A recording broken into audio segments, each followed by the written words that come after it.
Step 10. We made it to step 10.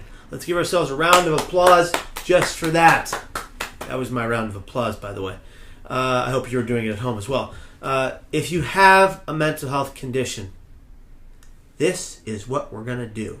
We're going to devise a secret, magical, purposeful, amazing, and light-filled plan called The Plan.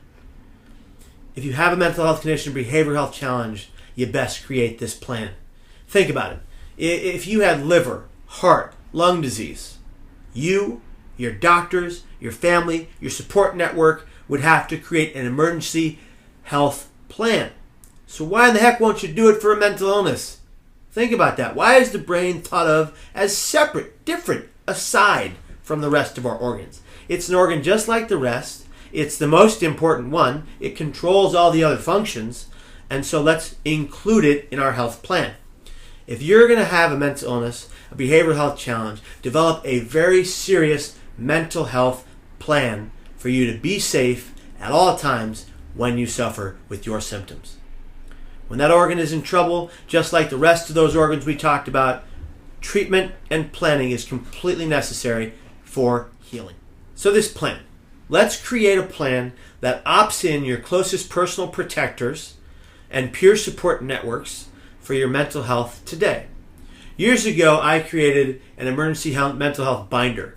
It was literally an old school binder. Yeah, who needs those anymore?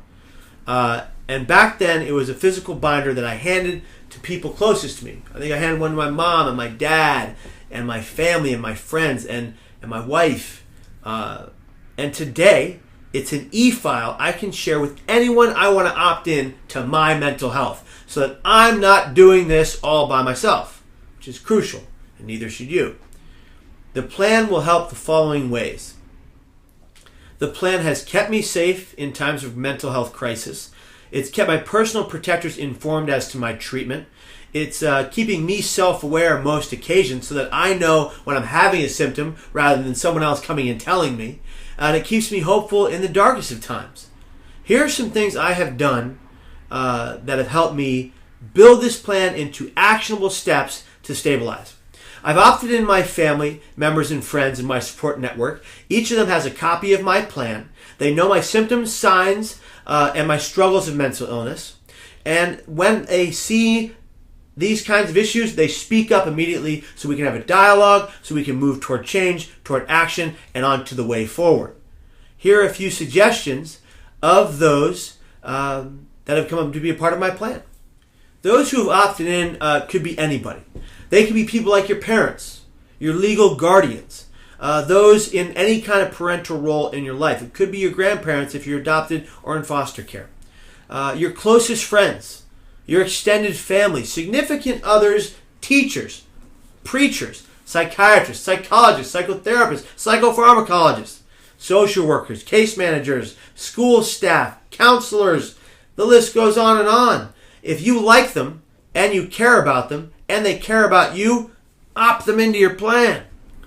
Each one in my personal peer support and personal protector network has the contacts of my doctors, my friends, my family, my psychologists, psychopharmacologists, and psychiatrists. They're all interconnected so that when I'm in an unsafe place, they can get me to a safe place. When I happen to be unself-aware, they're the ones that tell me of my symptoms and let me know that there's potential danger. And they support me and they leap into action to keep me well.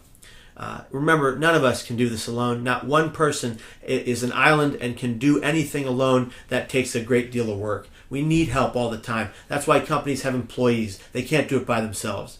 It's important for you to remember and implore yourself to review these videos, take notes on these steps, incorporate them into your daily lifestyle activities, and live mentally well as often as you possibly can. Because you deserve to. You deserve to have hope. You deserve to heal. You deserve to be well. You're not going to find wellness every single day. I really don't believe that anybody can.